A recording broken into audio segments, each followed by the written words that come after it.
Good morning, everyone. So it's Monday and it's 10 o'clock in the morning here on a fantastic day in Les Abdelong. It's cool, but it's completely clear sky, blue. Everything's blue here. The beach is probably sandy, but I don't see it that often. Anyway, all's good. And we just had a big argument in the office. Well, first of all, here's the tracker. Ian's underway and Jeremy's finally out of the storm. So that's kind of good. But yeah, we just had a monumental argument because I said, "No, there's no special tweets other than Jeremy saying he had more fun at the dentist than being in that last storm."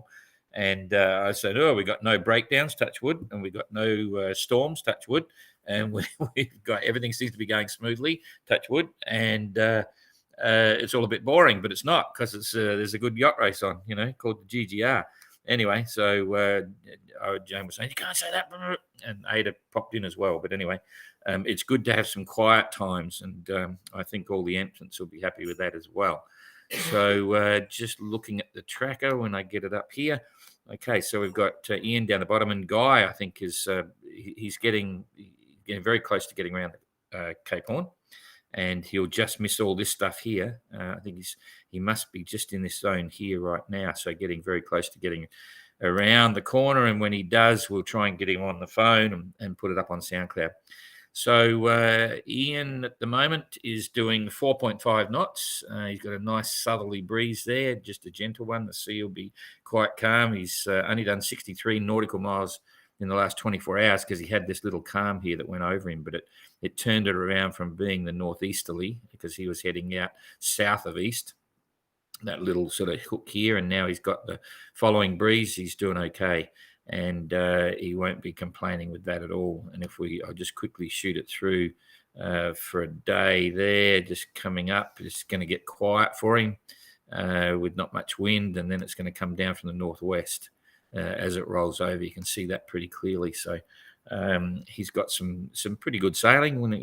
That'll set him out in this direction here still, and that's right through for the next couple of days. So no problem there for Ian. He'll be happy and look forward to receiving his positive, fun tweets. Anyway, that was a bit of an epic. Another one for Jeremy. Let's hope that's the last one for a long time.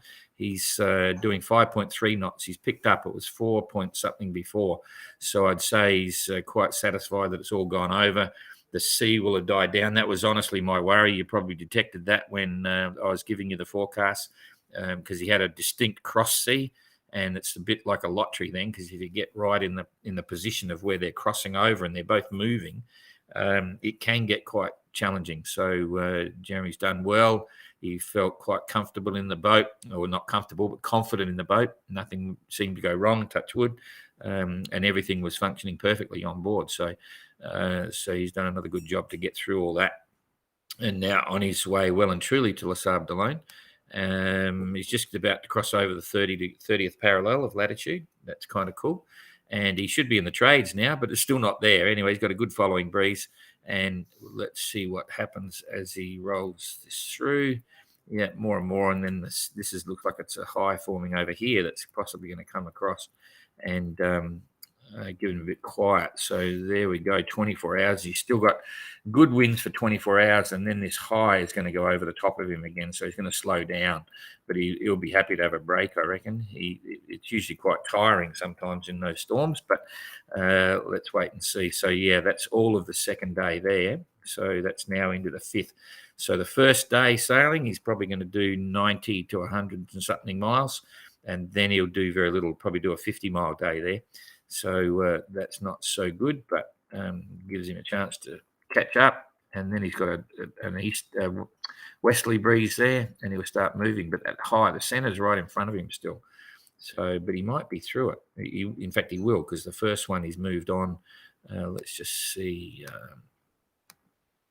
Yeah, he will have moved through that. So he'll have a little bit slow, and then he'll have this easterly breeze, which is meant to be the trade winds, and that'll keep him moving. So one day sailing and then another day slow, but then he's got the easterly and he'll move into that.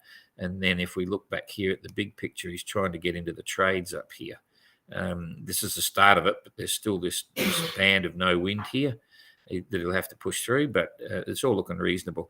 And then for him, the current distance for the trades once he's there It's about 1,000 miles. It's 1,200 miles there. So he'll have 1,000 miles of trade winds, about 5 days. Hopefully he'll get a good run and won't be touching sails very often, and he'll be a happy chap.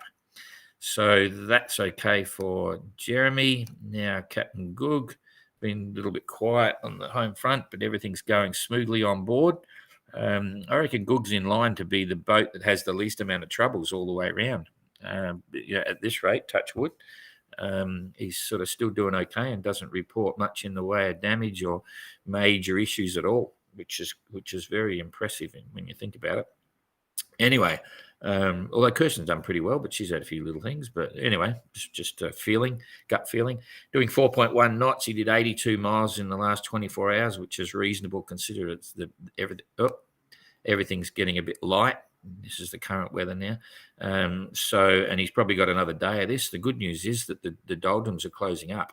It's only a narrow gap, and he's on this side as well, remembering that this is usually the closest. So he'll keep sailing for probably the next day, and then he's got still 400 miles to the other side. So let's just see what happens here.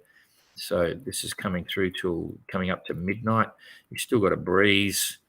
He's still got a bit of a breeze, but he'll go slow. He'll probably get a 70-mile day, depending on what the forecast is, what he gets here with thunderstorms and bits. So Goog is about to enter the realms of the doldrums, good and proper. So it'll be probably a bit of a frustrating 4 or 5 days for him. So that's the first day.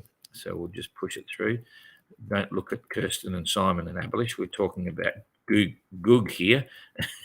So and then that's another day. Yeah, he's in the doldrums, but the wind is coming down from the northeast here, from the north. So he could get across that, hop into here, and then get going. But anyway, we'll see. No big surprises. So then we've got the main game here that everyone's talking about and interested in. So the reality is that they're all sort of into the trades, but some are getting more than others. And that's frustrating for some and interesting for others because it's he wants to go up here but can't. So Abelish is currently doing 5.5 knots and did an 89-mile day, 5.5 89 day, 4.8 and did a 33-mile day. So Abelish has made ground, and Kirsten's been a bit all over the place here. If you look at her course, 4.8 knots, which is pretty good, but she only did that's not right. 9 nautical miles in the last day. I think there's an error there because she'd done more. She's been moving for the other 4 hours as well. I was watching it, so that's not quite right. Unless that's it probably is because Vector Made Good's not good. She's going across the track here, so probably that's the distance to. The distance to Les Sables d'Olonne. That's why it's showing so little. And if we just have a quick look at her track, which stands out, you can see here a bit of frustration. Boom, boom, boom. Not much happening, and now she's on her way, but not fast. So that's pretty frustrating as well. Let's have a quick look at the leaderboard now. She was still about 100 miles in front of Simon previously. Not that Simon's got any ranking. He's not in the GGR. He's in the Chichester. Well, he's in the GGR event, but in Chichester class. So I better start off with the beginning here. I'll go all votes. Not in the rankings and not really up for any trophies or anything like that, but still having some fun sailing. So Kirsten's now 2736. Abelish is 2880. So that's about 70 and 80, so 150 miles. So Kirsten technically still 150 miles closer to Les Sables d'Olonne than Abelish, but it's certainly made ground, so that's very tricky.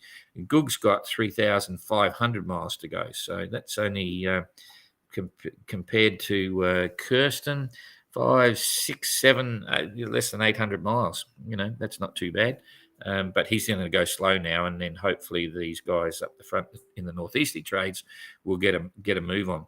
And so 2736 for Kirsten there. If we come down and check out Simon, 2807. So 36, not far behind. 50, 60, 70 miles. Not a lot in it. And Jeremy's got 4,900 to go, and Ian's got 6,400 to go, and he's got an ETA of the 11th of June. So it's still going to be arriving here in Les Sables d'Olonne before the prize giving. We're still not officially announced yet in terms of a timeline, but it'll be late June, a weekend late in June probably. So Ian's looking okay, and so's Jeremy.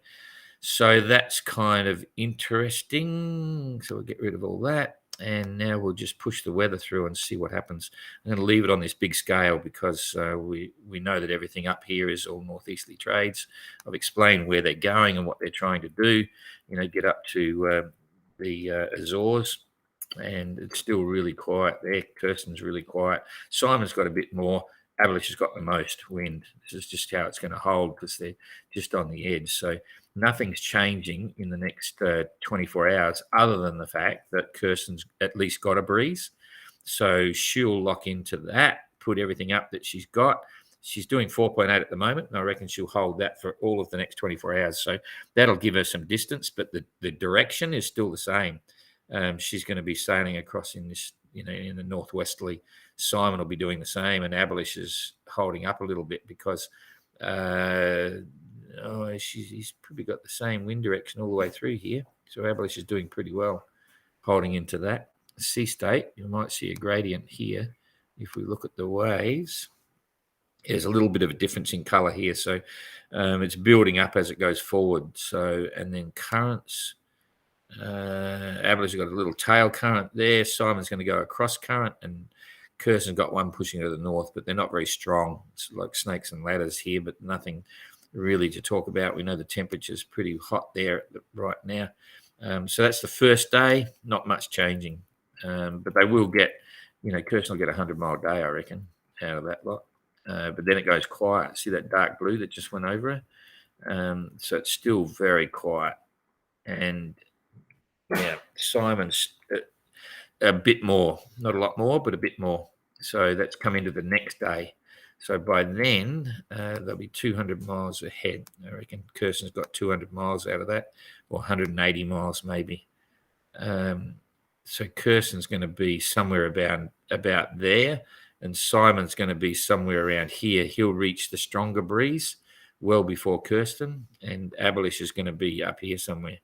And as he gets up, it gets stronger, which makes it more challenging. Got to peel off a bit. There's going to be, then you'll start to see his tweets about, rocking and rolling and water over the deck and the hatch is shut and it's really hot and all that fun stuff, which is exactly why they joined the GGR, because they really wanted to have a lot of fun sailing around the world. And that's about all I can tell you for today. So not a lot of change, and we'll continue our debate in the office about how exciting the GGR is and who's going to get there first. We'll see you tomorrow. Thanks.